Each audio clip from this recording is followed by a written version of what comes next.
Welcome to the installation video of Fishbone Off-Road's aluminum inner fenders for Jeep's 2018 to current JL Wrangler. Step 1. Remove your vehicle's fenders and inner fenders. We cover how to uninstall them in another video, linked below. Step 2. Begin by loosely assembling the rear inserts with 7 of the included bolts, washers, and hex nuts. This will allow it to flex and align more easily in the weld. If you choose to, the accent grates and plates can be removed with a 3mm Allen key to be painted separately. Step 3. Within the driver's side rear well, remove the fuel filler neck bracket bolt with a 10mm socket. Pull the neck loose and gently push it down. The passenger side doesn't need to be changed.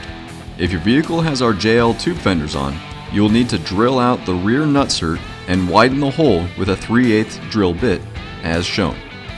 Begin inserting the rear fenders and loosely secure it with 3 of the included bolts. Once aligned, tighten all 10 bolts with a 3mm Allen key and repeat on the opposite side. Step 4.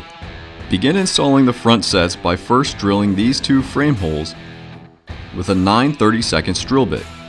With an M5 nutsert tool or an M5 bolt, nut, washer, and 2 8mm wrenches, insert the included nutserts into the 2 holes.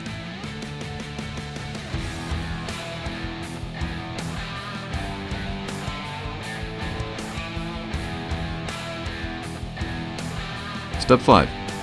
With 7 of the included bolts and nuts, begin loosely securing the rear insert first, followed by the front insert.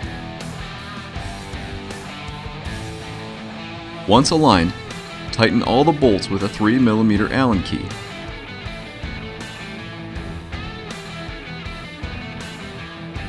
And repeat on the opposite side. Finally, reinstall your outer fenders. Once all your hardware has been secured, then it's time to head out and enjoy your new Fishbone Off-Road aluminum inner fenders.